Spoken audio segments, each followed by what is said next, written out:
run it up. I wake up. Yeah. I wake up, flex, thumb down that check. No drip, this wet. Tell him run it up. No sleep, no rest. Might crash, might wreck, but first I stretch. Tell him run it up. I wake up, flex, thumb down that check. No drip, this wet. Tell him run it up. No sleep, no rest. Might crash, might wreck, but first I stretch. Tell him run it up. 9 out of 10 roll through my hands, I'm by my lonely. Turned to a savage, now my baby wants to hold me. I love my fans, don't need no friends, I got my homies. Thought I could trust you, I find out you tried to zone me. I'm number one up on that court, I'm Nick McGrady. The first one in, the last one out, can't call me lazy. Put in my hours, send the invoice and they pay me. I need 6 rings like MJ and Tom Brady. Greetings with the in the house. This is Ebony Sports Reporters. We say to all you share. Glad to have you all this week with us. We got Coach Al in the house. I say, hey, what's going on? How y'all doing? All right. Got Coach Rob Jiggy in the house. Yo. Then got Coach Julius Hall. Woo-woo. But Coach Julius Hall, I'm trying to figure something out. We had someone else with us too. What? Where's Juwaun at?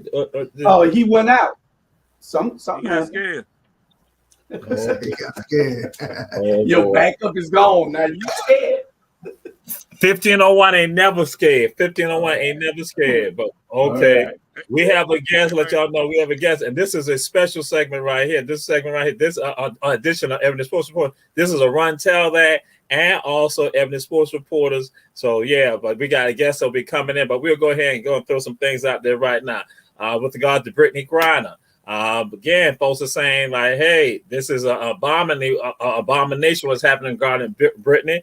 And so the thoughts with regard to that, but then also, you know, what should we be doing about it? What's some of the thoughts you got with regard to that, Coach Rob Jig? What's some of your thoughts with regards to that? Man, Brittany got to sit there and hold tight. That ain't no just you can please. I man, shit, if that easy, everybody be doing it. So unfortunately, Brittany got to ride this out, man. You know, I was seeing something the other day. Well, you had some guys been there since 2017, and they just getting, you know, free for two guys that were incarcerated here in the States. So it was a trade-off, and they had been like 6 guys since 2017. So Brittany just got to hold tight, man, work on her game. Okay. All right, Coach Rob Jiggy. And so, Coach Al, what's your thoughts with regards to that? Because, again, that your girl Megan Rapinoe is saying that is cruel and unusual, that this shouldn't be going on. So what's your thoughts on that? Well, like Coach Rob say, hey, Brittany made a mistake. I mean, think about how many people sitting in jail right now for the mistakes they made. She made a mistake. You know, and I understand, you know, the coach and her college coach don't want to talk about it, but, you know, she's entitled to her opinion. You know, as a professional, I think she's wrong, but she's entitled to her opinion. But Brittany made a mistake. She got to hold tight. She got to sit until they get it right. All right. And Coach Julius Hall, they say that is unfair, the silence that's going on with regard to Brittany. Do you think it's some silence that's happening with regard to people not speaking up on behalf of Brittany? Of course, there's too much silence everywhere. The whole world is too silent on it. Yes, she broke the law.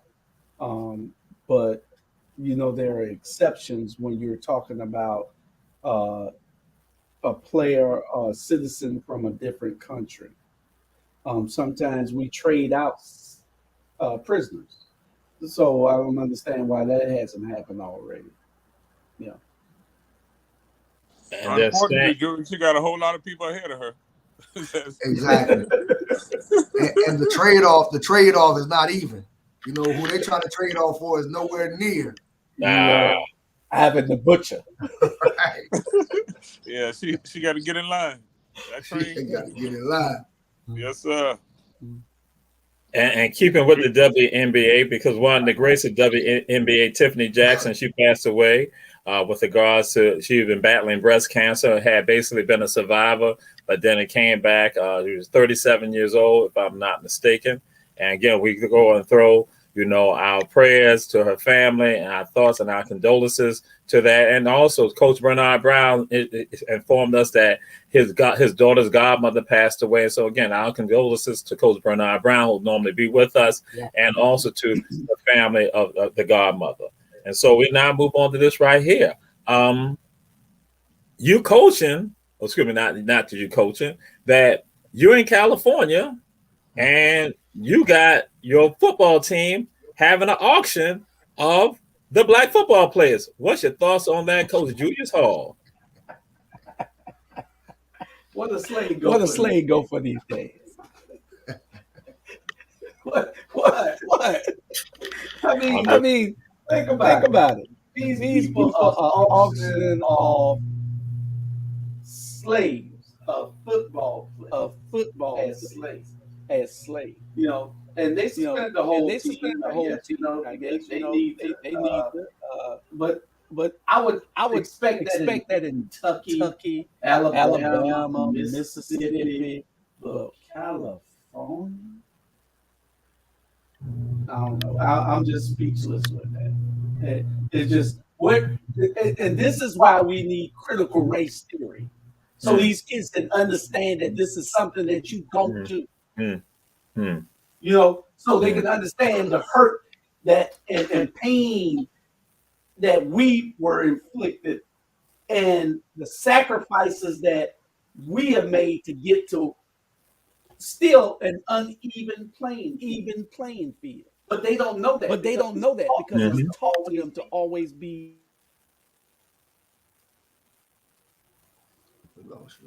Yeah, no, I gotta plug the thing up.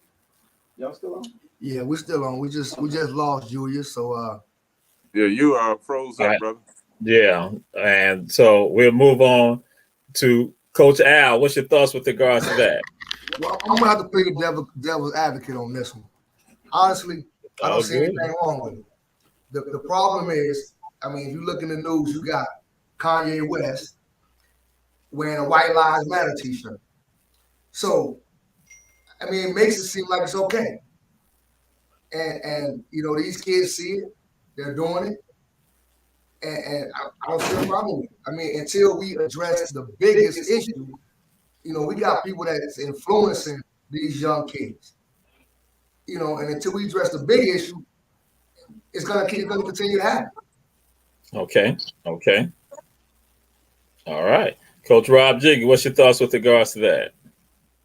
I don't blame the white kids, but I'd have been kicking my son ass if he had gotten some damn line talking about he knows some damn slave. That just shows the ignorance on their part. What they should have done to flip the script and say this is what it's going to come to in the next 5 years, and line them up as slaves, and that we're going to be empowering them and giving them direction. Okay. That would have been my response. But unfortunately, man, like Coach said, man, we got us influencing them like it's okay, and not holding them accountable. But I just read what somebody stated about Kanye. In certain hoods, he definitely ain't walking in with no White Lives Matter shirt on, because they'd be peeling his scalp. And that's what probably needs to be done. Somebody need to put them hands on it. Reality check. All right. That'd be me. All right. And so, yes, sir. So, bam, we got him in the house. We got Grad Juwaun Tolbert again. We say this is a special segment right here. Coach Julius Hall, we want you to come on in. And so we said that this is a day clean. This is a Run Tell That, and also Ebony Sports Reporter. And so now we'll go back and share this. Coach Rob Jiggy and I had a conversation yesterday. We were texting back and forth.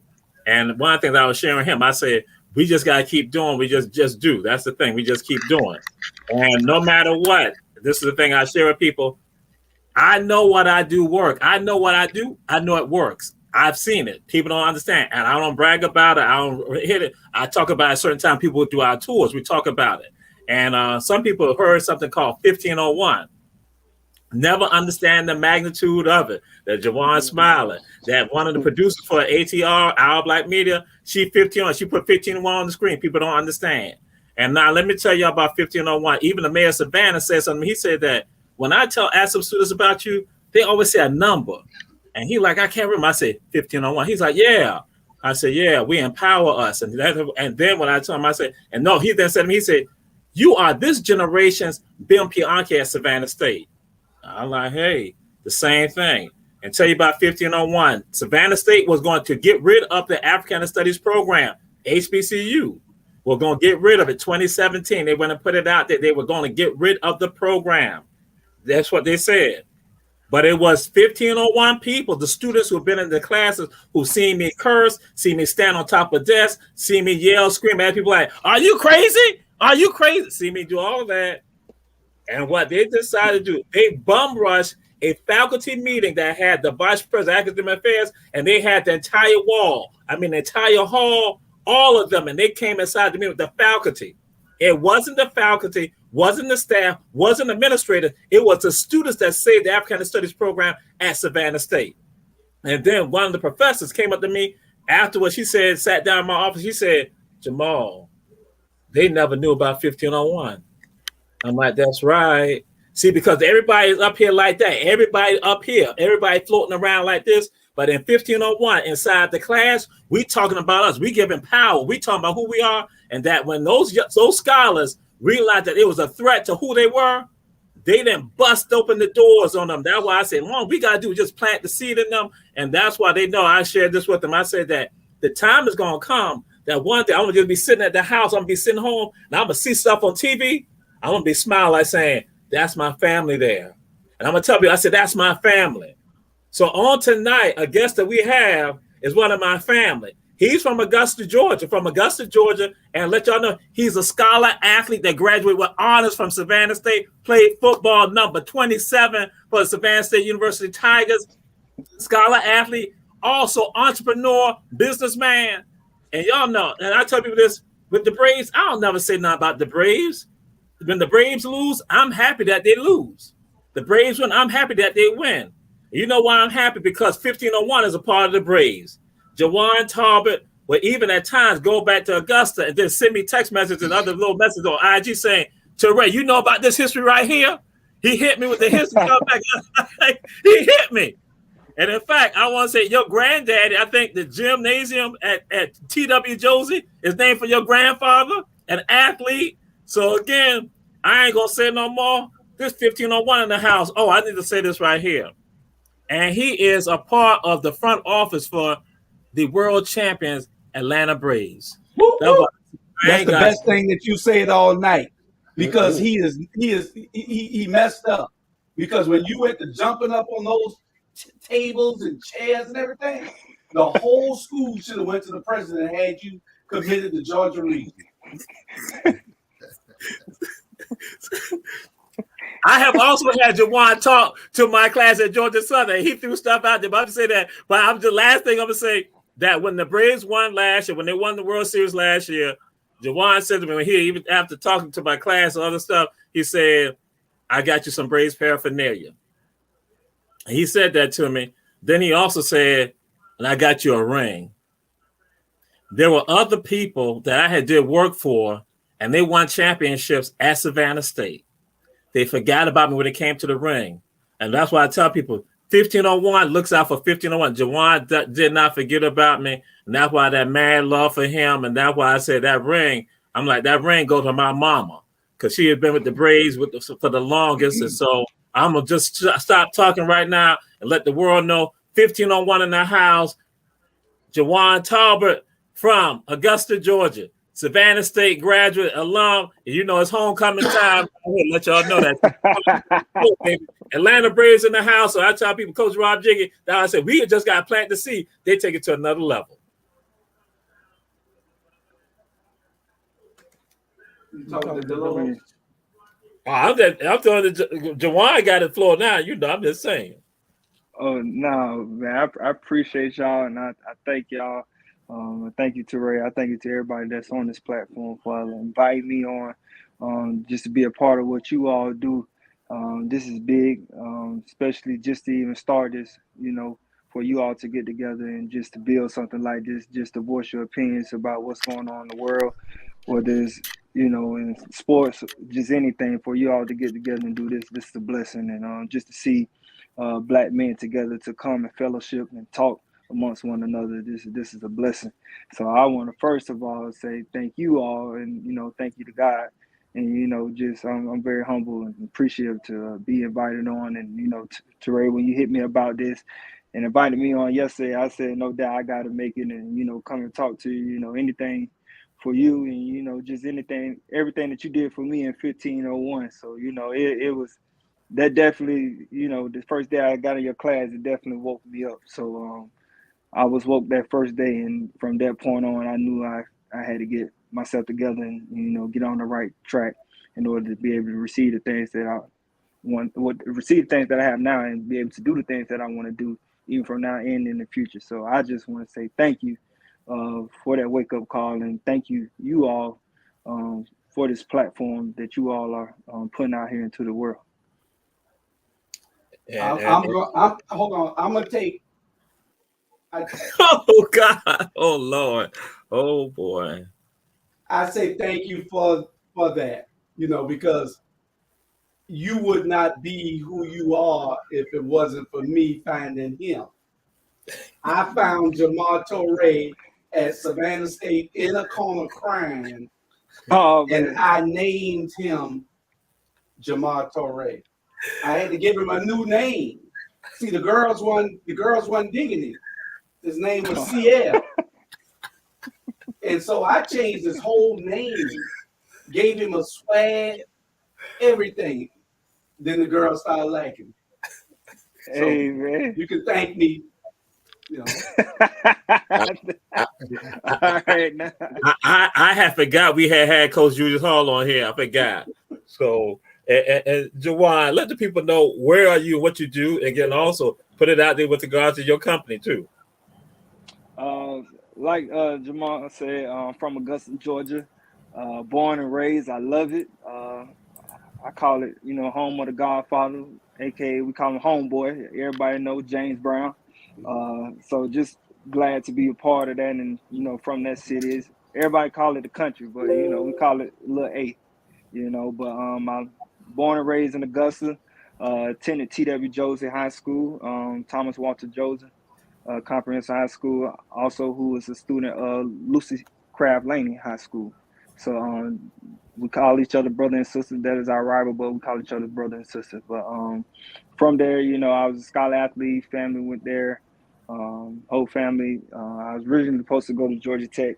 Got hurt, and it was out of South Carolina State in Morehouse. And my cousin Ernest Tolbert, who passed away, was a graduate of Savannah State. Him and my grandfather brought me down to Savannah State just to see. And from that point on, I didn't have any offers or anything. Coach Ernest Wilson at the time, who was the coach at Savannah State, we ran into him, and he could just tell that I was an athlete. And, he took a gamble on me. He took a chance on me, invited me to fall camp. Pretty much my uncle and my grandfather, they pretty much told them I was coming. I haven't even decided yet whether or not I was coming to Savannah State. They just said, yeah, he coming. So when I got back to school, I said, well, I guess I'm going to Savannah State. And then at that time, I looked at their schedule to see who all they played. And I didn't know they was D1 at the time. So that was, the lack of knowledge that I had at the time of Savannah State, and not even know. I knew of Savannah State, and I knew everybody from Augusta, went there. And I was like, I don't want to follow everybody else. But not knowing that the fact that they were Division I, that they are the oldest historically black college, public black college in the state of Georgia. So just to be a part of that history and know that, I said, yeah, I got to go. And when I got down there, it was definitely a wake-up call. I think I was about to quit my first day of practice. I really was. I was about to head back to Augusta. And but I think what did it for me, just, continue to stick it out, knowing that I come from a tough background, and knowing that, I got thick skin, and, the way my family raised me, I stuck it out through fall camp. and got through it. And it was a blessing because everybody out there was on scholarship and I was a walk-on. And, you know, walk-ons don't get invited to fall camp. So just to be there and be a part of that team during that time, that was a blessing. And I knew I had to maximize the opportunity and take advantage of it. And I did. And from that point on, I met a coach down there, Mike Wallace, who's also a Savannah State alum and grad, played with Shannon Sharp and those guys. And he took me under his wing, and you know he took a gamble on me as well. And you know, without him, I wouldn't have had that Savannah State mentality. And what I mean by that is that T5 mentality, you know, from that era that they had, and you know what those guys carried, the tradition of Savannah State. You know, he instilled that with me because I come from a foundation that's built on pride. You know, just from Augusta and the high school I attended, we believe in pride, and just to have a Savannah State alum as a coach and on the coaching staff to give me the history about what Savannah State represents, what it means to be T5. You know, that was a blessing. And I just took all that information and, you know, he led me and then I followed. And from that point on, you know, I proved to him and showed him that I wanted to be there. And, you know, I started as a walk-on freshman. So from that point on, I just took off. What a lot of people don't know is as my senior year, you know, getting ready to graduate, coaches told me that I wasn't going to have a pro day. I had an excellent senior year and junior year. And coach told me that we wasn't going to have a pro day. So, you know, here it was. I was training, getting ready for a pro day. And then when the coach told me that we wasn't going to have one, that's when I stopped working out. I stopped getting prepared. I stopped, you know, going to the workouts, the weightlifting. At this point, I said, man, you know, I'm graduating. I'm going to go ahead and enjoy the rest of my tenure here at Savannah State and just enjoy it. But before that, Sterling Stewart, who was our athletic director at the time, took me up under his wing as well. He's a big part of where I'm at today, and I got to give him a lot of credit because he really woke me up. And he told me my sophomore year, he said, man, when you going to get serious about what you're going to do in life? Because he was like, you're not going to be here long. And I was like, Sterling, man, like, you know, man, I'm having a good time. I'm in college, you know, I'm trying to enjoy this. And here it was during basketball season. That's after football season, basketball season. And, you know, during that time, you know, we like to get fresh, look good for the girls, come to the games and stuff like that. And he's like, man, when you going to get serious about what you want to do? And it stuck with me. And then that night, I said, man, I got to get the experience and go out here and try to get an internship. And that's when I joined his sports management club and started soaking up the information with him. And, you know, my wardrobe changed. My wardrobe went from wearing, you know, designer brands to now wearing a Savannah State polo and khakis to a game. And, you know, just being serious about what I wanted to do. And he gave me an opportunity and took me to the Celebration Bowl, to the NFL Career Forum, where I met NFL executives, team executives, and, you know, just kind of asking them, picking their mind, like what it takes to work on a professional level. You know, if I always said if I didn't play, I always wanted to be on the business side of it. So here it is, the opportunity is right in front of me where he don't granted me that. And thankful to the Celebration Bowl and the MEAC for what they did for even allowing that, you know, giving that opportunity to us college students to come and soak up the information and get an understanding of what it takes, because everybody can't make it to the NFL. But long story short, I wasn't going to have a pro day. I decided to go on spring break down to Orlando and went with my friends. And, you know, down there I was, you know, of course, drinking. And I get a call out of nowhere from my strength coach. And he was like, man, you got a pro day this Saturday at Kennesaw. And at that point, I was, you know, just distraught, like just, you know, stressed out, because here it is. I was getting prepared. And now, you know, I stopped. And now the opportunity is here. An opportunity I've been waiting for since I was a kid. And, you know, it's here now. And, you know, at that point, I had to drive from Orlando. I had to drive back to Savannah State to pick up my gear. Then I had to drive from Savannah to Augusta to Atlanta. And at this point, it was me and my uncle, and I told him, I said, Uncle, I'm just going to let the chips fall where they lay. And I had a decent workout, but I could feel the alcohol. I could feel the unpreparedness. I could feel just everything that was just coming out of me. And I said, man, I messed up. You know, I missed the opportunity. And, you know, and I tell any kid this day, you know, never stop getting prepared. You believe in something, you go after it. You know, stay ready. You ain't got to get ready. And pretty much, you know, I told myself, God, you give me another opportunity like this, I never mess it up. And, you know, after that, I went back home. I graduated Came back home, was at my grandmother's house. I went through post-college depression. Just was on the couch, didn't nobody want to give me an opportunity, didn't want to get a job. So I said, I'm going to make an opportunity for myself. And that's when I went into business for myself and started a clothing line called FOS, Fashion Athletic Urban Society, which represents God, family, and the hustler's mentality to go and get it while chasing your dreams and turning them to reality. And then at that point, I was still searching for a job. I went to Charlotte, looked for, I had 3 interviews. And all 3 interviews, they offered me the job. And I said, nah, this is not really what I want to do. I really want to work in sports. And I took a gamble. I came to Atlanta to a career fair. And I took a step out on faith. And all the teams were there, the Braves, Falcons, the Tennessee Titans, everybody was there. And I was finna get ready to go because it was so packed. And at that point, I went and got on the Braves line. Before I left, I think the last thing I talked to was the Atlanta Dream. After I talked to the Atlanta Dream, I seen the Braves line was short. So I said, well, let me go stand in the Braves line. I stood in the Braves line. This black lady, she said, these all the jobs we got left. And then I stood in line because I guess she was trying to get everybody out of line, trying to get people to leave. So I stayed in line. So she was like, let me see your resume. So I gave her my resume, and she was like, you went to Savannah State? And I was like, yes, ma'am. I was like, you went to Savannah State? She was like, yeah, I did. But she was like, I'm way older than you. So at this point, I'm thinking like, well, hey, like, look, at this point, alums like, look out for me, and she was like, what is it you trying to do? And I told her I was a marketing degree major, trying to work in sports, and I want to work on a professional level.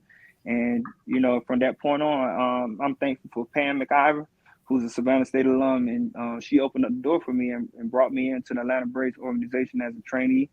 And from that point on, I bust my butt as a trainee, soaked up all the information, and just fought as if it was like I was in the NFL. I told them, I was like, this is my NFL. This is my preseason. I'm proving to you all that I deserve to be here because here it is. God done gave me another opportunity, and I'm not going to mess this one up. So, now today from 2019, I can say I'm now a World Series champion. So it's definitely a testimony. It's definitely, trusting the process and stepping out on faith. So, I tell any kid, man, if you believe in it and that's really what you want to do, go after it, get after it. And, and one thing I love about Savannah State, the motto is you can get anywhere from here. And I felt that Savannah State prepared me to be in that moment, and to be able to receive that opportunity and go after that opportunity and then maximize it. So I'm very appreciative of everything that Savannah State has instilled in me, and, they're a part of my journey. Juwaun. Yes, sir. Do you have a doctor's degree? No, sir. You got one now because Jamal just gave you a dissertation, dude.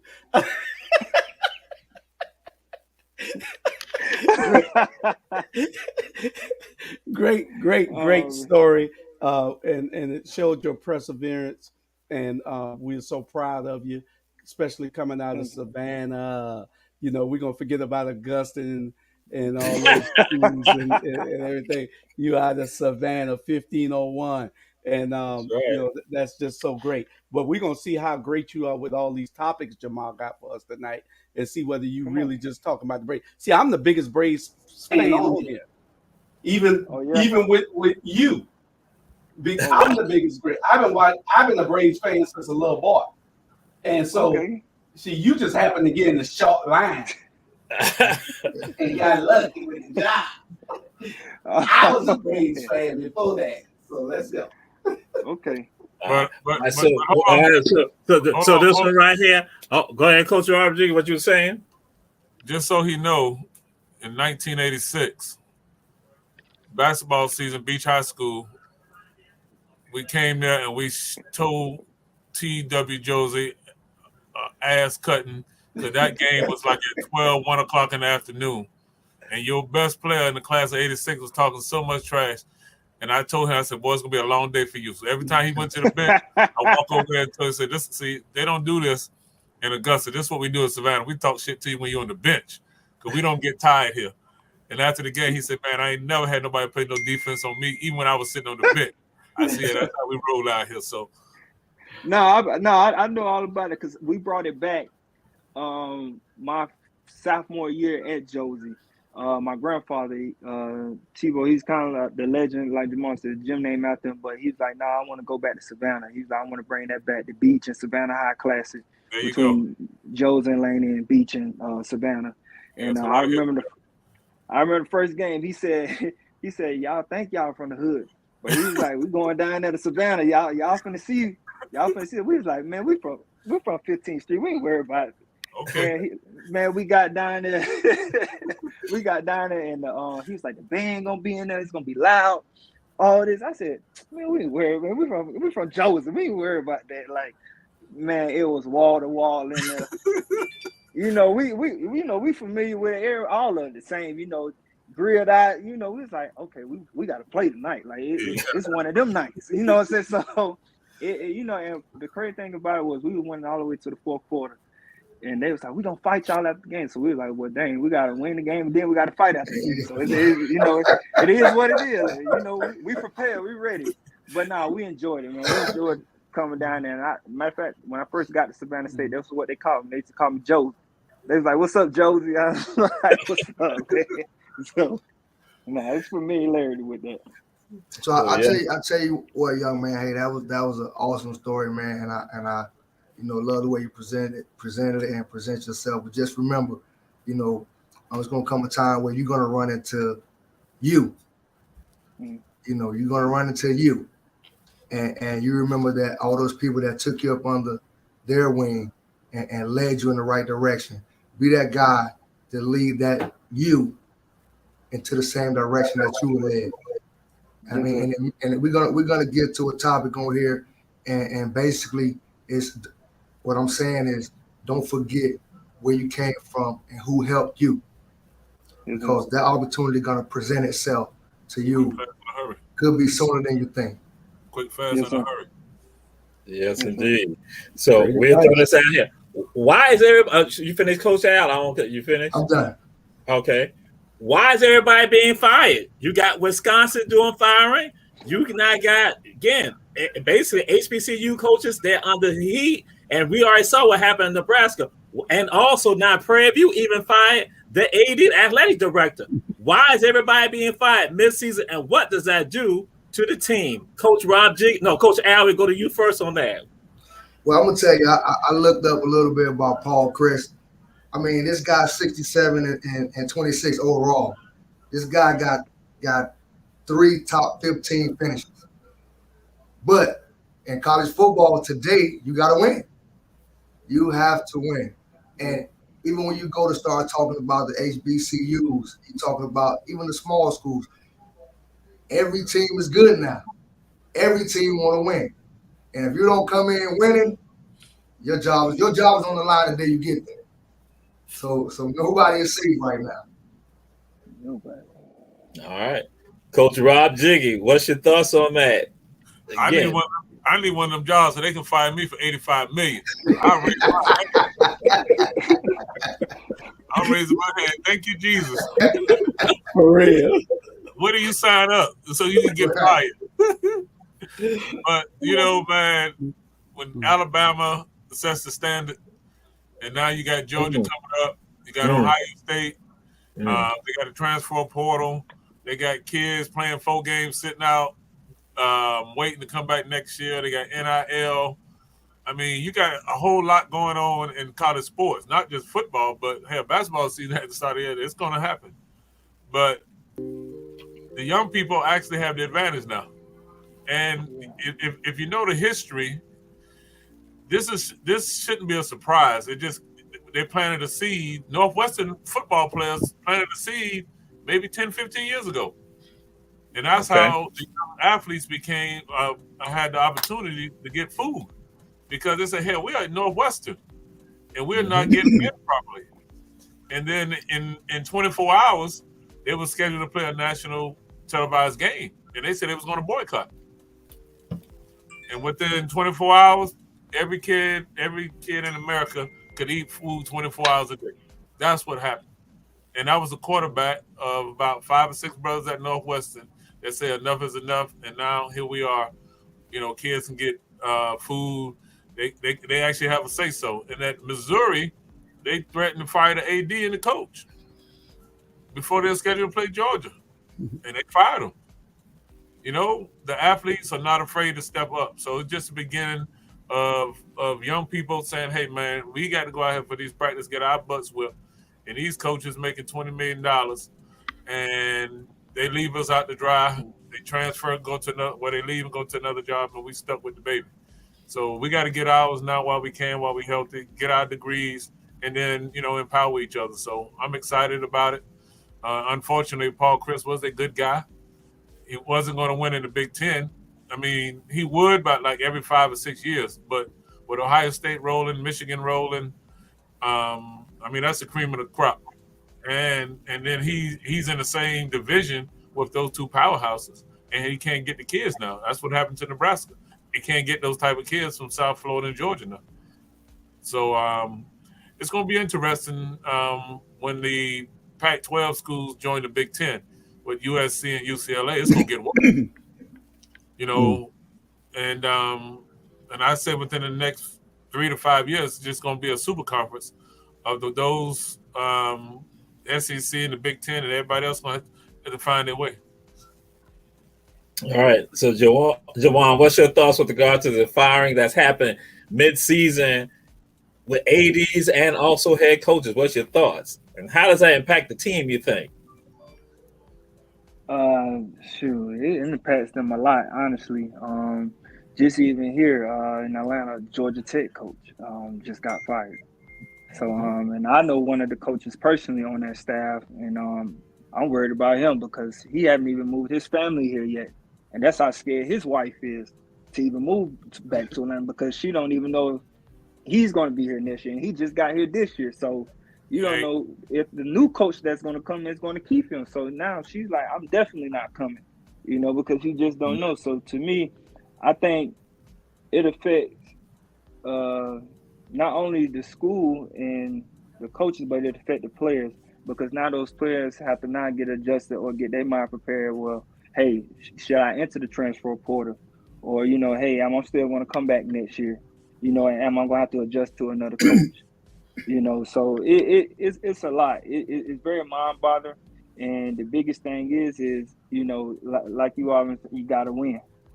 You got to win. And to be honest, I think really all this really got something to do with Deion Sanders just coming in at Jackson State and setting a standard, you know, that, hey, yeah, I'm here to win, I believe, you know, and he's started a movement that he's taking top picks, 5-star recruits from these big schools. So it's you got to come win. The playing field is even now. You know, it's even. But I think a lot of this really has something to do with Deion.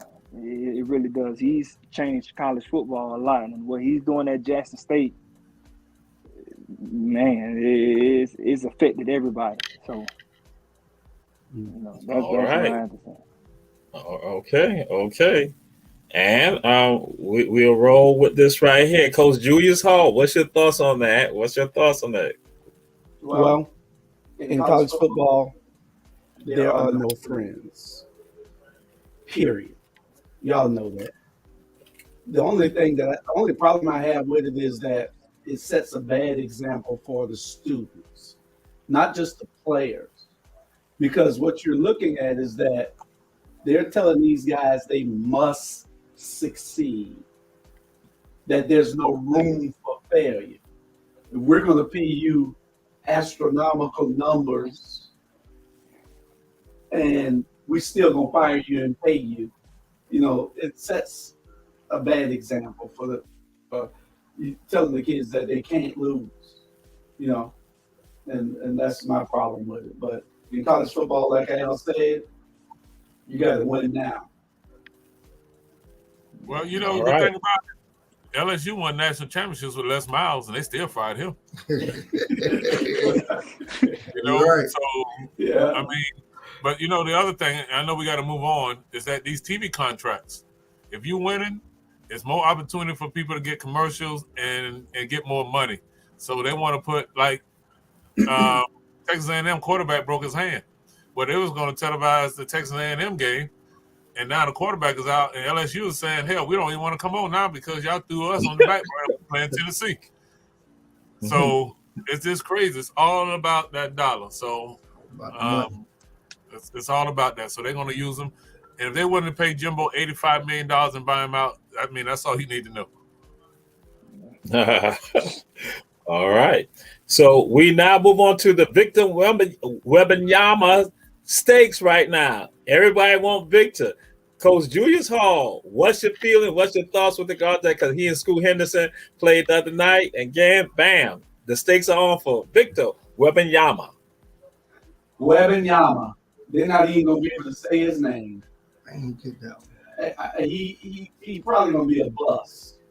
He can play, but he probably going to be a bust. You know, you get over here and he playing against the best players in France. France usually have good teams, but he'll probably be a bust over there. Everyone I come from over there, come over here, usually be a bust because our players step it up because they don't want that foreign player to outshine. I seen him play. He all right. You got Tony Parker, you got Luka, you got Joker, you got Giannis. So you see what's happening now. It's now global. So Coach Al, what's your thoughts on this, Coach Al? I tell you, I've been to over 32 different countries. You know, I was military. So I done seen sports, you know, all across the world. There's no other country with players as good as we are here in the United States. All those players that Mr. Hall named, Coach Hall named, they came here, they got better. So, I mean, we get that guy over here, he'll get better, but he's not as good. He's good. You know, you're always good, you know, when you're the big brother. You know, so he's over in the other country, he's a big brother. You know, he's looking really good, but when he get to athletes that's better, he's just an average player. All right, so Juwaun, what's your thoughts on it? Because the other night, people looking at he was doing 3-pointers, he was doing in the paint, he had blocked shots, and so but everyone looking at him, he's going to be number one. He's going to be number one selection. What's your thoughts on that, Juwaun? He probably will. He'll probably end up being the number one selection unless somebody in college basketball outshines him. But to me, just a little bit that I seen on, to me, he got to get in the weight room. That's the biggest thing. That frame. I don't know. I don't think kids no more lifting weights these days no more. Everybody look the same. You know, everybody got the same figure these days. I know when I was coming up, it was all about everybody want to be big, and now these days these kids just, you know, they whatever their body is, that's what it is. You know, that I don't think they believe in lifting weights no more. So to me, I think in order for him, you know, to really be a dominant player, especially coming over here, he's gonna have to get in the weight room. Definitely get in the weight room. All right. Yes, indeed. And so Coach Rob Jiggy, they've said some teams already planning on tanking. They said that we need to watch out for some folks just gonna tank automatically because they're looking at getting him. So what's your thoughts on that, Coach Rob Jiggy? Well, Dr. Jamal, I'm very disappointed in you.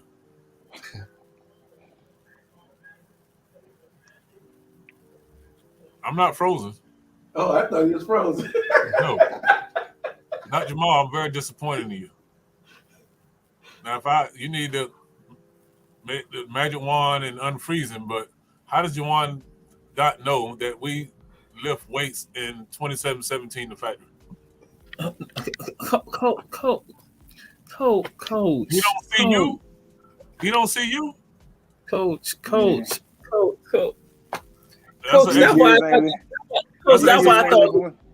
an extra 45 on your back. That's an extra 45 on your back with push-ups. Coach. All right, Coach. No longer Coach Rob Jiggy, Coach DeLoach.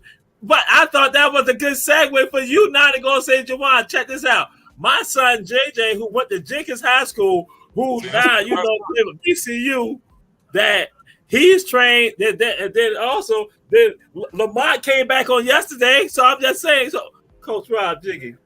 I ain't gonna say every kid, because there is kids out here that are in the weight room, but it just Don't try to clean it up now, bro. His ass. No. Because I do gotta clean it up. Oh Lord. But what I was getting at was kids, especially the Augusta. I'm gonna say Augusta. Where I'm from, Augusta, the inner city kids. They're in the weight room, but it's not showing, and it's due to lack of nutrition. It's due to that household and their surroundings and what's what their friends are doing. There's no one to motivate them. And of course, like you said, Coach Hall, it's the cell phones, it's the video games, it's the music. They want to look like they rapper. They don't want to look like what's the guy from LeBron James and the guy from the Seahawks. They don't want that. They don't want that bill. They're not taking pride in getting 2 lips in or eating right, the bread, the water. So it's just when I'm looking at football player, a football player when you look at him, a basketball player when you look at a basketball player. But back when I was playing, basketball players was thick too. So it's just, I think certain kids are not taking pride into that weight room. That weight room take you to where you want to go. The weight room save lives. Like hopefully it saves Dr. Jamal life next week. And he's saying the same that you said, Coach. What you said, they can't be eating McDonald's. They need to eat real food. He just said that nutrition. So I should be straight. So go ahead, Coach Rob Jiggy. Go ahead. Now he's from France, so he's not eating oxtails and rice and greens and beans and all that. So he's 7'4" with an 8-foot wingspan. He's shooting the deep tray, and the game is evolving to a European style game where everybody wants to shoot the three ball. He's gonna be all right, and they're gonna pump him up, that make sure he's all right. Look at Chet. Chet was playing in a damn pickup game, and he out for the season.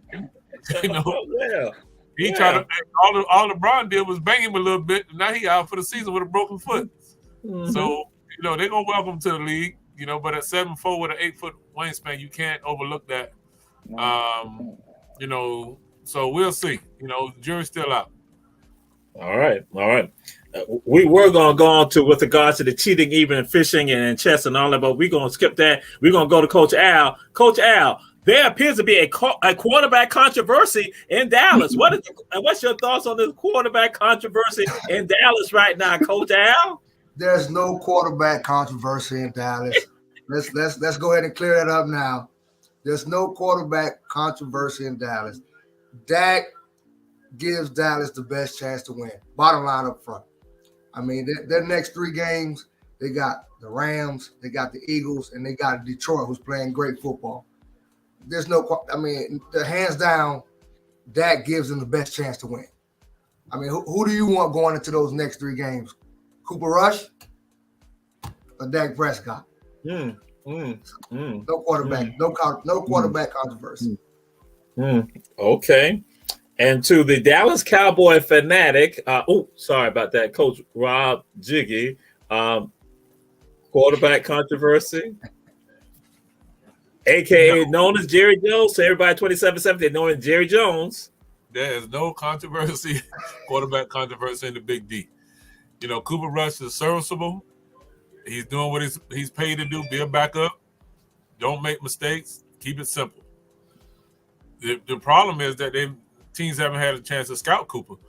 So keep it very vanilla in offense. And the defense is one giving Cooper a better chance to be successful because the field position. When you got defense out there, and they bringing it right now, and they playing at they've been compared to the teams of the 90s on defense, which is pretty good.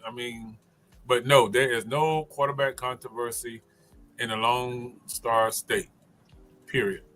All right. Coach Julius Hall, what's your thoughts with regards to this? Jerry Jones. Damn Dak. Dak is a bust as far as I'm concerned. I was a Dak fan. But Dak, all he do, we ought to call him Hollywood Dak. He make commercials now. That's all he does. When they start playing these players, they get away from really putting themselves into the game. And Dak had that opportunity to be great, but he'd rather just suck on snow cones and hit the beach, make a commercial. I know that's Rob's team, but you can put them in the same league as a category as the Atlanta Falcons. Hey, Coach Rob, I say that, and I'm definitely. There's only two teams I dislike, and that's the Cowboys and the Falcons. But I'm with you. I'm definitely with you. I don't think it's a quarterback controversy. Hey man, Jerry Jones just keep us relevant. We ain't gonna bust a grape. We'll win 10, 12 games and lose the first round of the playoff, and we'll be talking about this again next year. So just it's part of the marketing strategy. And so, Juwaun, what's your thoughts? Is there a quarterback controversy in your mind with regard to the Cowboys? No, I roll with that. I'm gonna roll with that. All right. So we'll jump down to this right here. If we got time, we can get into about the fights between coaches and also fans in the stands. But we'll go to this right here. Who is, how I put it like this, the biggest fraud in college football and the NFL? You can choose NFL, biggest fraud, or college football, and the worst conference. So, Juwaun, what's your thoughts on that with regards to who has the biggest fraud? Which one gets the hype, but really ain't all of that? The NCAA, that's the fraud. they owe me as much money these players making now. Hey, I need to be back paid. So, I think they owe me for 4 years. So, but it's the NCAA. To the TV deals, to just the sponsorships, to the behind the scenes checks that they receive. They was promising us, back when we was playing, a scholarship, or they got an opportunity to get a meal 3 times a day. They get Nike gear, they get Jordans, they get Adidas, they get all this gear, but it's them. They getting the check. We just getting the materialistic stuff. And I think that was the cause and effect of some athletes when they went out to the NFL. They fill you with materialistic things. So now when you get to the NFL, you so stuck on getting materialistic things because you want to continue to get those things that you was getting on a collegiate level. But at the end of the day, they getting the check. They getting the money. And those players, smarten up by getting financial advisors and making sure that their money, be there in the long run. But to me, it's the NCAA. Those the biggest cons, the biggest scam going on in America. It's the NCAA for me. I always had a problem with the NCAA, so it's them for me. The opinion of Juwaun Tolbert is merely the opinion of Juwaun Tolbert. It is not the opinion of Ebony Sports Reporters. So NCAA, we want you to come hook up with us. I'm just saying. So that's just his opinion. Okay. So Juwaun, I gotta do this occasionally because I try to get people to like us. But it's all good. Because guess what? They do it all the time. I have to do that with them all the time because they don't like Beyonce. I tell Beyonce they don't like Prince. I tell Prince people, I'll say, hey, we got love for you. But Coach Julius Hall, what's your thoughts with regards to who is the biggest fraud in the college football, the NFL, and the worst conference? What's your thoughts on that? Because Juwaun took it to another level. I'm like, okay. Is it just those two conferences? Two leagues, college football or the NFL? Yeah, that was and he said the worst conference. Yeah, who's the biggest fraud? Oh, the biggest fraud is in Major League Baseball, but okay, because everybody playing your Dodgers is a fraud, and because the Braves won't win it all again. But I say Alabama is the biggest fraud, and they're gonna be exposed. I don't know how they get so darn lucky. They say Georgia was lucky last weekend. It was, but Georgia will be back. Alabama, the biggest fraud, and college football is for not paying Juwaun his 4 years of back pay. All right. So, Coach Al, who's the biggest fraud? college football or NFL and the worst conference? Listen, sir, you just told Mr. Tolbert that you want people to like us. So I'm gonna let that question ride. I'm gonna do the disclaimer anyway. I just do the disclaimer. I just let them know. I'm gonna let that question ride. You know, I'm gonna let I'm that saying question we ride because I have to agree with some of the people on this show, you know, that I'm not gonna mention, Mr. Tolbert. So yeah, I'm gonna let that one ride. No, I'm just saying that we do that because I gotta let the people know that again. So you know, when we go get the advertising, they'll be like, "Oh yeah, Torrey, they're gonna say that." See now you gonna make me go and say it's called a strategy. So just go ahead. You got the thought. So yeah, it's a strategy. So yeah, but we're gonna edit this part out when I say it's a strategy. They ain't gonna know that. It's gonna be a clip. Just going right on. Yeah.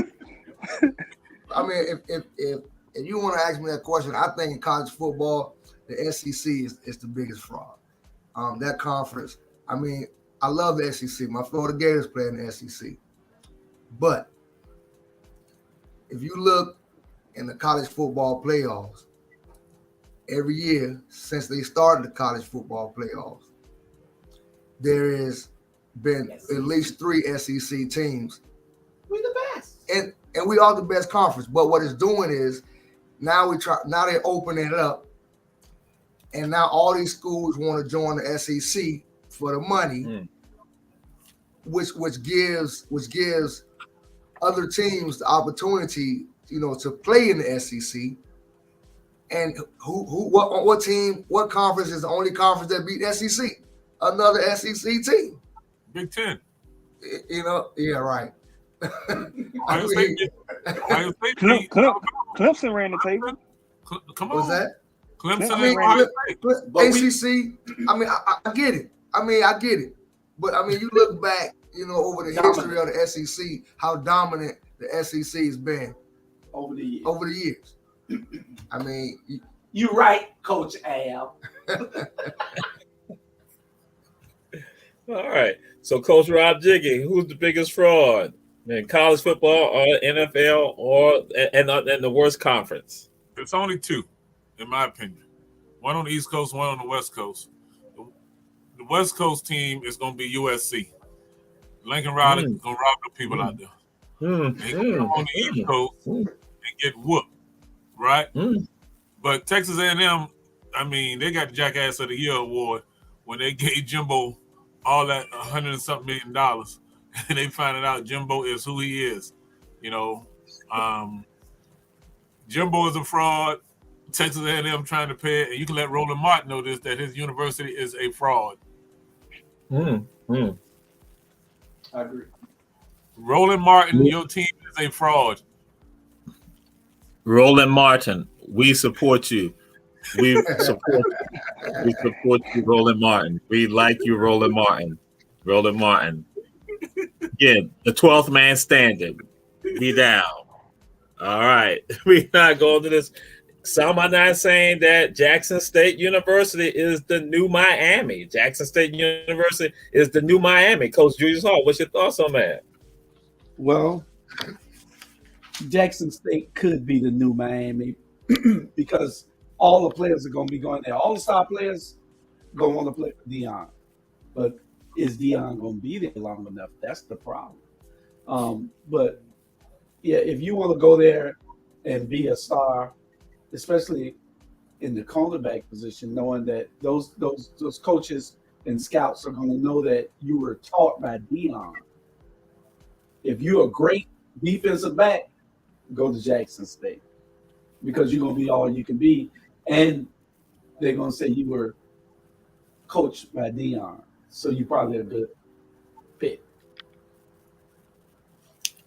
And there will be some pictures that we're supposed to be posting, but the pictures not been posted.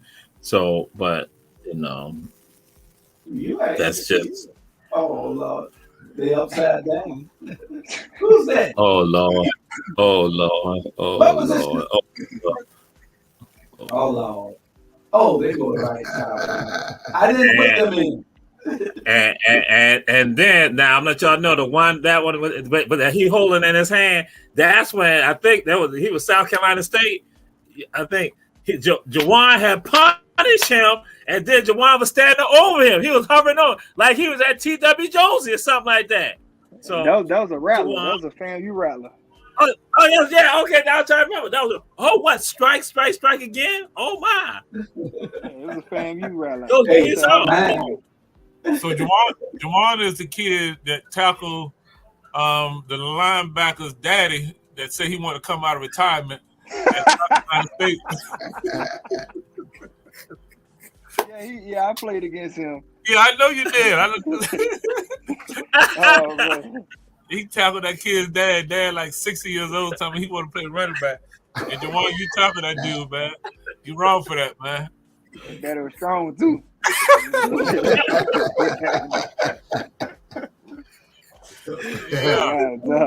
Yeah, I don't forget. Man. When you was on the team with Isaiah. So yeah. I took Isaiah to his pro day in Kennesaw. Oh wow. Okay, yeah, okay. Isaiah used to train with us at the 27-17. Got you. Yeah, I just talked to him. Yeah. Tell him you met Coach Rob. And there's another guy that played with y'all. He ended up going with the Cleveland Browns, played DN. Banks. Yeah, Banks. I took both of them to their pro day at Kennesaw. Yeah. Those great guys. Isaiah's my brother. That's a best friend. Definitely a brother of mine. But we got the video next time you come on. I'm gonna show it where y'all was gang tackling somebody's granddaddy on the field in South Carolina. Oh man, I gotta see that. So Juwaun, is JSU the new Miami? What's your thoughts on that? Yeah, it definitely is. He's setting the foundation. As far as recruiting. Bringing those rappers there, just the whole movement of him getting behind the hip hop culture. He's taking what he did in the 80s, the 90s, and adding it to Jackson State. And Jackson State is already here. He took it beyond to where it is. Because, Jackson State is one of those prestigious HBCUs, that's always mentioned. So now that you added Dion and then the marketing that he's bringing behind it, to get these players seen, it don't get no better than that. It's the Mecca. It's the Mecca of HBCU. It's the Mecca of I want to see what they doing down there. I want to know what's going on down there. So that's why you seeing everybody follow him on Instagram or follow the team on Instagram. They want to know what's the latest going on with Jackson State, what's going on with Dion. So he's getting those guys down there based off his marketing expertise of what he done in the past with these sponsorships and just adding it to his guys and giving them that repertoire, that swag, so and everybody want to be a part of a winning team, and that's what he's doing. I felt bad for him in the Celebration Bowl because what they don't know is that the MEAC is the SEC of HBCUs, and it's a run-heavy conference. And you got to be able to come up and hit in the MEAC, So I ain't mean to get off topic, but, those guys, they got checked back into reality in the Celebration Bowl. Okay. And I think this year you're seeing a different Jackson State. You're seeing them finish more games. You're seeing them, just being sharp, in everything that they do. So I think, Dion know what he's doing. He know the type of players he wants. Go there, but he only taking the best of the best, and that's my take on it. All right, and Coach Rob Jiggy, what's your thoughts with regards to Jackson State, New Miami? Miami what? Miami who?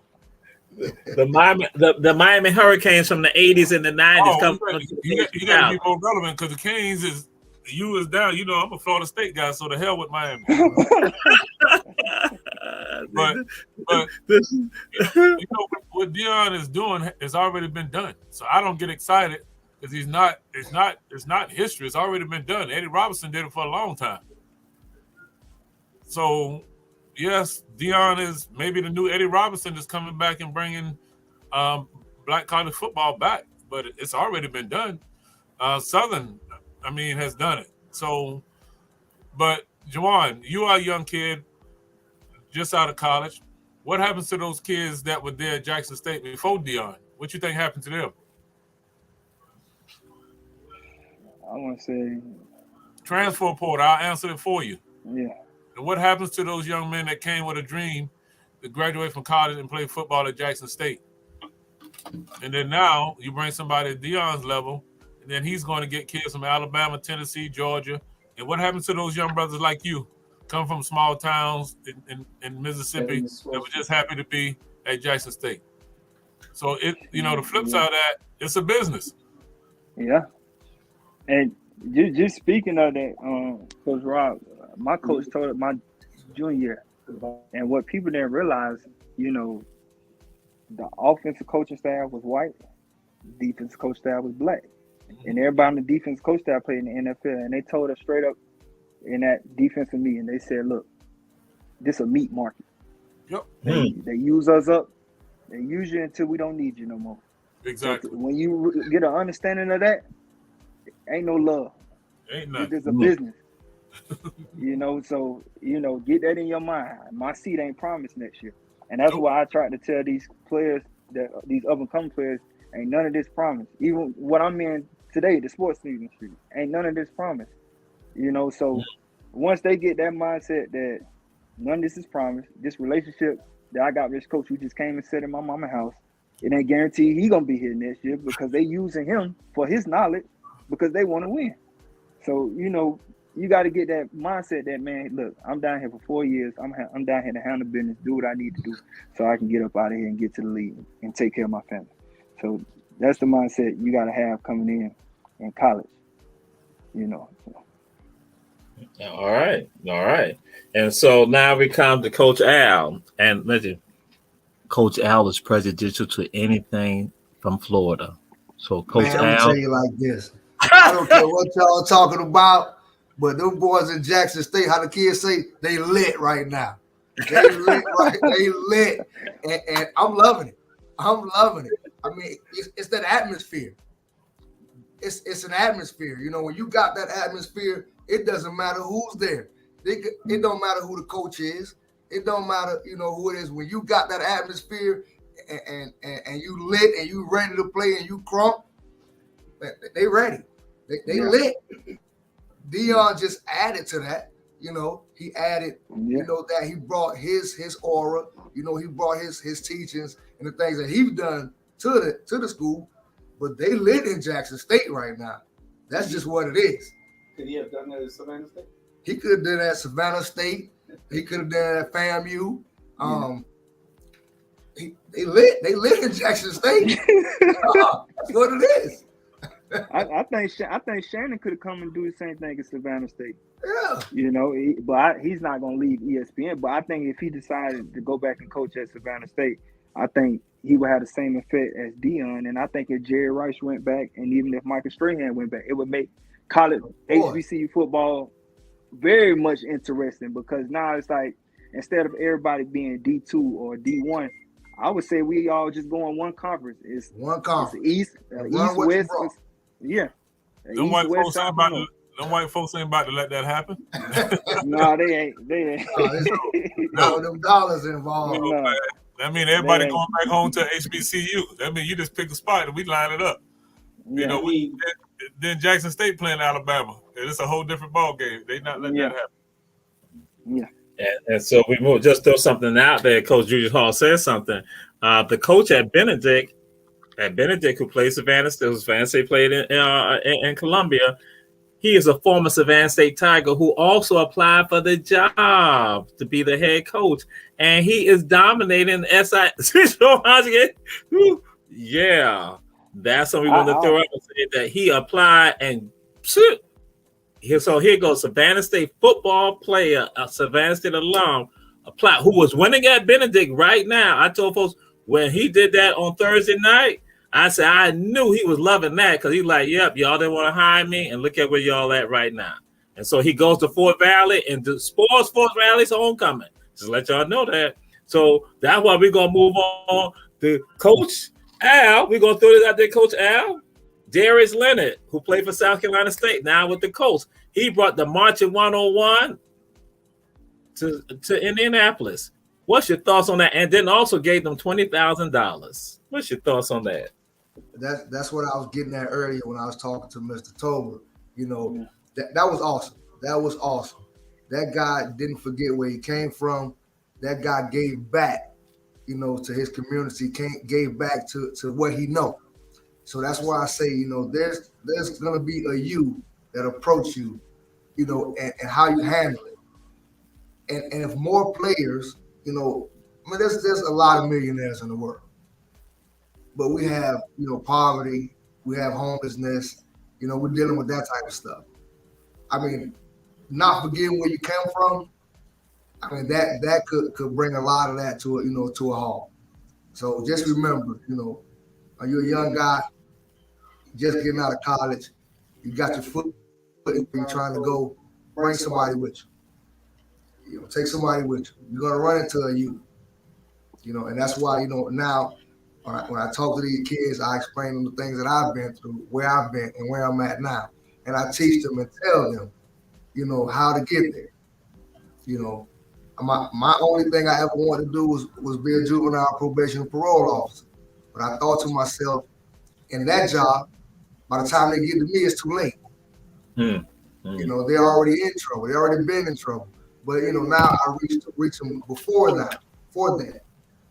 So, you know, give back to your community at all costs. Whether it's just, you know, putting on a seminar, getting 5 or 6 explaining to them how to get where they need to be. You know, it's the small things that you can do. But Leonard, that was an awesome gesture. I mean, that was great. That touched me. Yes, indeed. Yes, indeed. Just to let everyone know, we got 16 more minutes, and before we be shutting down. And so, Coach Rob Jiggy, what's your thoughts with regards to Darius Leonard and what he did with regards to South Carolina State marching 101 coming to Indianapolis and showcasing him and also giving $20,000 to him? Hey, that's big time, man. That's what it's all about, you know.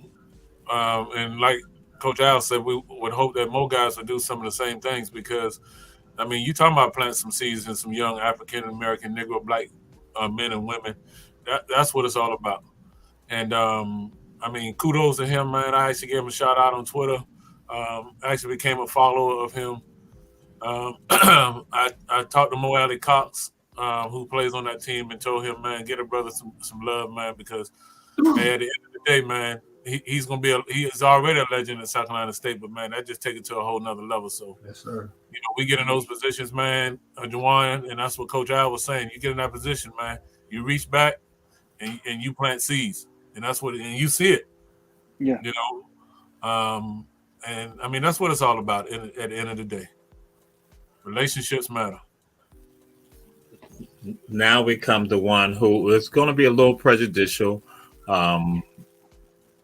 Coach Julius Hall, the marching 101 from South Carolina State, was flown out to Indianapolis by Darius Leonard, an alum of South Carolina State who plays for the Colts. What's your thoughts on that, Coach Julius Hall? We know it's going to be hard for you because it's the marching 101.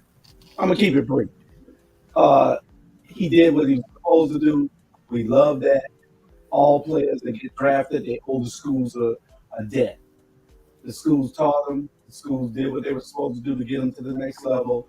They should give back and pour into these students. But my problem is you shouldn't be asking us that.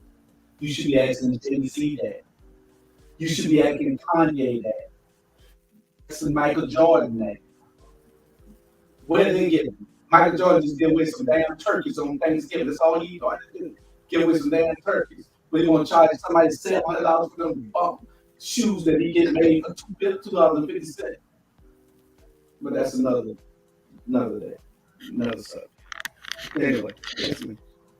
The opinion of Coach Julius Hall, merely the opinion of Coach Julius Hall, not the opinion of every sports reporter. Jigga, we love you, Jigga. Jigga, we love you. Yay, we love the old Yay. Jay, we love the old Yay. We love you, baby. Chi-Town in the house. That's right. So now we move on.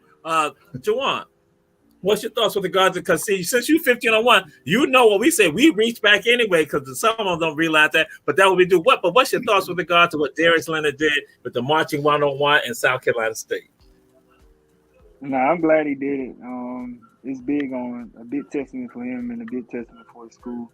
and the band and those kids, you know, to just be brought on that opportunity. So it's a blessing, you know. God put him in the position to be able to do that, and you know, he put those kids in the position to be able to receive that opportunity, and you know, they seized that moment. So I say congratulations to the both of them for seizing that opportunity, and you know, it's just a huge testament, and you know, just for him to shine a light on his culture, on HBCU culture, and where he come from. So that's big on his end, man. So I can't do nothing but salute him for that, and you know, and just congratulations, just pulling that off, you know, because for you to be able to get your mindset, get ready for a game, and to have an event like that, you know, that's big. So man, that's big.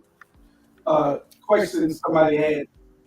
Somebody wanted to know, Juwaun, since I was the Braves' biggest fan over here, and since you're a Braves front office man, will you be getting me? No. Because you owe me for finding that guy in the corner crying, and he helped build you. So he got me tickets for next week. He got tickets for me next week. That's why I had said I wanted to have Juwaun on this show, because I knew that was going to happen. No, it's supposed to be. He got tickets for me next week. He got tickets for the four. For me. See that? See, Juwaun, that's why I said, so this show is different. Oh my! See that? That's what I think. Oh my God! Oh my God! Juwaun, I just. Oh my God! We just talking about getting back. Why you talking about me? Yeah. You talking about me. We talking about us. Come on, Tuesday, Wednesday, y'all pick a day. Y'all come on. You would send us on a weekday. We go. Look at my number in the chat. My number in the chat. Damn Braves game. It ain't but one tomahawk and a damn show there in Atlanta, Georgia. We coming to Deion blessed us with it. Juwaun, I will talk to you about this. You and I had a conversation yesterday, but you and I will talk. We still on the show right now. So again, see, this is what I knew. I had knew Julius Hall was going to do that. I knew Al was going to do it. I knew Bernard was going to do it. Coach Rod Jenkins, he only worried about the evil empire. So that's why I knew he wasn't going to be concerned about it. But see, I knew it. I said, you let him come on the show, Jamal. You know it's going to be some issue. You are the special one, but they all going to not try to get on in there, and see, that's the problem, right? That's why black folks ain't got freedom today. Get my number out the chat, Juwaun. I got you. We can't see nothing. We can't see nothing. If I come to the Braves game, I got it this week. I can't be sitting up in the nosebleed seats. I got to sit there with my damn blazer on, and I got to be drinking some scotch and a cigar. Look here, I'm gonna take care of y'all. Y'all gonna be just That's what's up. Jamal, the man already said he got us. Don't cross us, because we're gonna get you if you do that. We come to Atlanta. But it's 1501. Y'all miss this 1501. Let's see, you was gonna be like, if it wasn't for me, it would be no 1501. Let's see how that foolishness right there. I'm with you, Julius. I'm with you, Coach Julius. We coming. Atlanta, we'll see you in a few days. We got the first round bye. Yeah, we do. Well, we see you next week. Well, I want to go to the game when they play the Dodgers in LA. Get those. I can't get those. I don't want to be around them. We beating the Dodgers. Call Magic and say, listen here, man. My partner want to come to LA. Take care of him. That's all you got to do is just a phone call. That's a tough guy to get in contact with. Yeah. Oh, don't make me call him out now. No, you got. You ain't got to call him out. I will say that Juwaun Tolbert Magic has been trying to reach you and you're avoiding him. Right. Yeah, don't look sharp. Not Jamal. Don't worry about it. I want my tickets in LA. And y'all Negroes can have Atlanta. He is not frozen. I can see you moving. Oh man. Juwaun, that's why I was afraid. Juwaun, I was afraid to let you come on the show. With them. That's why I was afraid. I had some thoughts in my mind. I thought we were going to be able to escape. And I see No, we're not able to escape. no, I tell anybody because anybody that comes to the game, man. If they let me know they want to come to the game, I bring them to a game. Like it ain't no Don't let them know that. Don't let them. Don't let them know. No. Thank God Bernard ain't here right now. Hey, it's good, man. Like, I want people because I want people to see what I see. I want people to get the experience that I get, and it's a beautiful experience. And it's kind of my way of me giving back. And I just want to see people have a great time. I got one question. I'm not a big baseball guy, but how many black folks go to baseball games? A lot. In Atlanta, Especially in Atlanta. Yeah, Atlanta is a heavy baseball scene. You got the Hank Aaron Classic, where they're trying to get more diversity, more black kids back to playing baseball. Then you got the 44 Classic. You have so many showcases that we hold at the stadium for minority baseball. So I say baseball is very heavy in Atlanta due to Hank Aaron, due to Jackie Robinson. And that Hank Aaron Invitational, it's a game between Team Hank Aaron versus Jackie Robinson. It's from the top players from around the USA. So it's that information. Baseball. I never heard of it. Is why I'm asking. So how do we stay in tune with what's going on when we have young African American Negro baseball players that want to get in the game and want to be a part of something like that? What I do is I reach out to my community affairs and I send the information to Jamal Toure, and what we do is try to figure out how can we get those players, not any players right away, but just in the Savannah area who want to get back in baseball, who you believe, hey man, this kid got a potential coming out of high school or got a potential to being looked at by college scouts, and just get shining the light on them. So I definitely ask community affairs, Simone, and get that information to Toure. And she's a HBCU alum, so she was a Howard grad. So we work very closely together. And one thing we try to encourage is HBCU night. We encourage people to come out to that night because we want to show them how powerful we are. And the Braves is a team for Tennessee, North Carolina, South Carolina, part of Florida, Mississippi, Alabama, part of Louisiana. So Braves country is big, and it's about 56 HBCUs in Braves country, just off those states. So you wouldn't know that, and because football is king in the state of Georgia, and basketball is gaining, a little bit of leverage, but baseball for our community, nobody talks about baseball.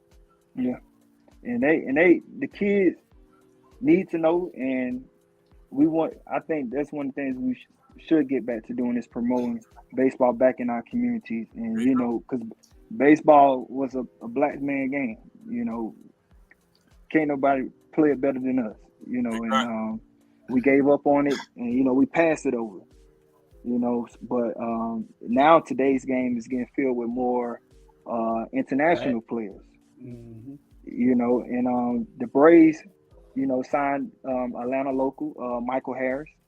And he's one of the kids who came through the Hank Aaron Invitational, and great kid, great family, Atlanta raised. Just it's and it's nice to see a kid from Georgia, a kid from the Atlanta area, and an African American kid out there, and just got a big contract. But just to see that should be very motivational. And he's a great kid, just right head on the shoulders and got a great support system. So the last guy we had from Savannah that played for the Atlanta Braves is out of Garden City. Played center field for him. Julius, you probably know it. Larry Cooper. The boy name was Cooper. He's Cooper. It's about 1,000 of them. He plays center field. So I'll tell you too, Coach Rob. So I umpire baseball. Okay. I umpire, high school, all the way down to rec ball. And basically what it is they done took the baseball out of our community, and they made it so expensive to play with traveling teams now. I travel all of Southeast Georgia, umpiring baseball, umpiring girls fast pitch softball. Um, you know, been Brunswick, Waycross, Tifton, Valdosta, all of Southeast Georgia, and like I said, they made it. They made it to it's just travel baseball, and they made it so expensive. I mean, I can't afford to send my kid every weekend, to this city, that city, So, and not only that, there's not very many black coaches. We was coming up, we had those coaches who would ride around and pick the team. We gonna meet here. If we can't make it to the park, we gonna practice in your backyard. We had those coaches. We had those type of community. But now you don't see it anymore. They're still playing baseball, but you just don't see none of us out there. Yeah, and baseball is not going away. Yeah, when we get our new mayor, we're gonna get some new updated baseball fields because in Savannah, those fields are the same ones I grew up on in Cam Park, in 38th Street Park, and don't even talk about the middle schools in the inner city. It's night and day between the baseball fields at the middle schools and the high schools in the inner city versus the ones in the white communities. Of course. It's pitiful. But when you shine that light on, that grass that's growing up in the yard, somebody gonna have to come go cut it. So Juwaun, when we link up, we're gonna be like a hurricane, and we're gonna shake the tree, and we're gonna force these elected officials to do something for our kids in our community. The same thing is happening with football here, where they're taking, and making it a travel football league, and these parents are having to go every weekend to go play some game. Yeah. A meaningless game that now the kids don't even get to grow and have fun in the game. It's all about win, and it's making the game bad. So for some things we got to go back to the basics. Teaching these kids, teaching the parents more so than the kids about what does success look like. And we see it all the time. We have these little league superstars, and then they burn out. They don't grow anymore. They're not fast anymore. Everybody's caught up with them. And then, they don't know how to handle it. Then they go to the streets, and then they want to talk about what they did when they was in the Little League. We done heard all those stories before. And it's common when I talk to young people and parents. So I'm definitely excited that you came on, and if you can get that information out, then, Dr. Jamal, we'll go to work. Yeah, and I get that information tomorrow. Actually, I go in tomorrow, so I get that information and pass that over to you, and just see what. Man, I want to tell y'all something. I can't say it here, but because we brought Savannah to the table, but that conversation went left. So I can imagine because we got now our retail has partnered with HBCUs in Braves country, and now all that. Certain HBCUs have a Braves retro hat. So, fam, you have a hat. Morehouse, North Carolina A&T got a Braves hat. And we tried to bring the opportunity to Man State, and we dropped the ball on that. So, and part of those proceeds do go to the school. So, we get some, and the school gets some. So, that. Well, if they don't want it, we can build something in the community where we can, help sponsor some of these young people. I mean, we got kids in the gym right now who actually prefer to play baseball, but because, they're not playing on that level, they choose to play football and basketball. Yeah, and that's the thing. Like, our community fans, I definitely let them know that, look, we got a lot of kids that want to get back into baseball, especially in the black community, and it's needed. And I came up in an era where you played baseball, you left baseball, went and played basketball, you left basketball, and went to football. You playing three sports in the summer, and you getting about 300 games in the summer, and it ain't no being in the streets. It ain't no, I'm going to hang with such. No, you at practice or you got a game. And I was a super athlete. I played tennis also, so I played all four. But just in case Jamal don't tell you what I want for Christmas is a nice Braves jersey. So, And you Uh, welcome to come on the show anytime you want. the time is up for the show. The time is up It for the is. show. It The is. time is up for the show. The time is up for the show. But I want to just throw this out there. Last year, I had Juwaun talk to my class, and Juwaun made opportunities for folks to do internships and other information he provided. But then guess what? The students who he said he gave them said it in the class, I passed on information, they didn't take advantage of it. And that's the thing. So when we talk about giving back, he understands that he's about that. And so that's why I got mad respect, mad love for him, and glad to have him on the show. And Juwaun, this is why I really want to let you on the show, because this is the type of Oh no.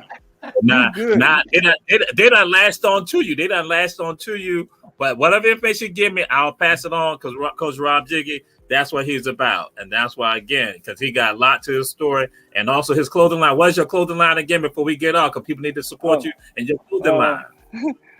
FAUS is FAUS, Fashion Athletic Urban Society. Represents God, family, and the hustler's mentality to go and get it while chasing your dreams and turning them reality. And you can follow us on Instagram at FAUS.3_. And that information again on Instagram is FAUS.3_. And then also right now, I'm not hiring manager, so our portal just opened for our trainee program. Our trainee program is a program for recent college graduates.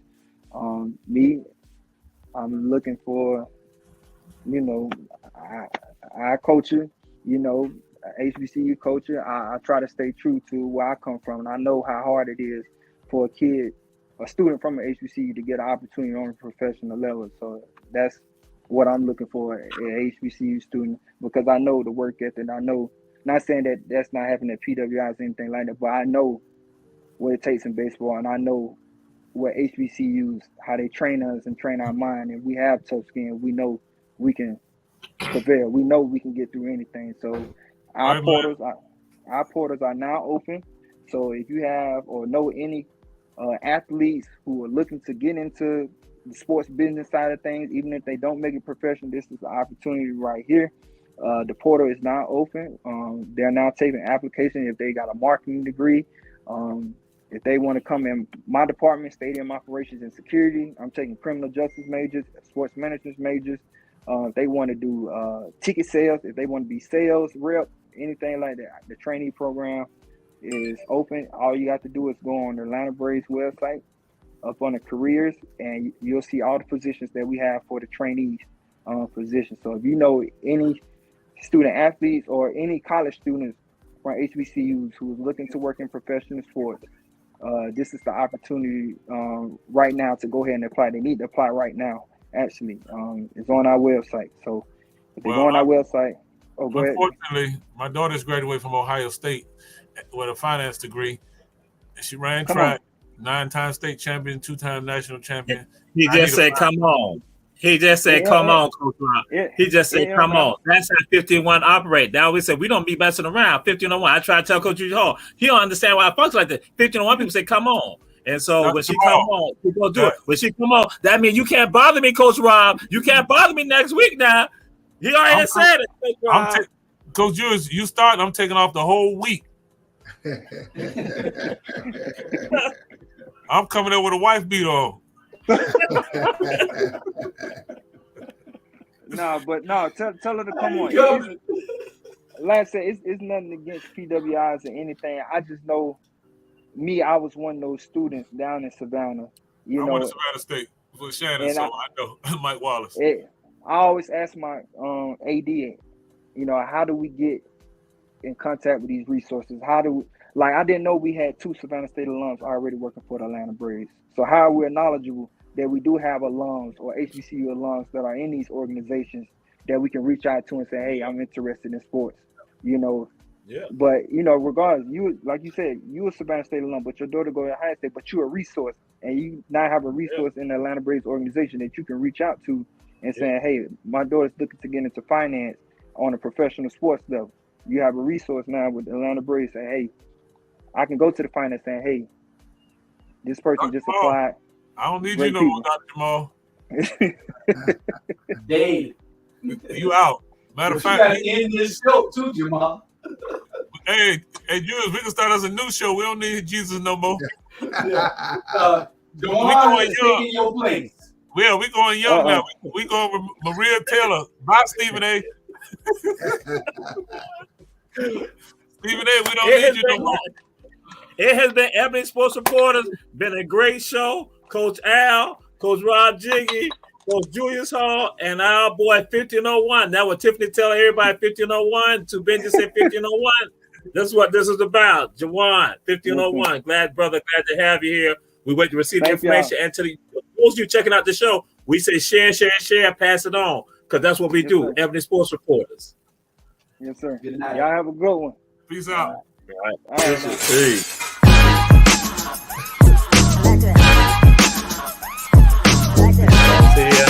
Jesus.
like that.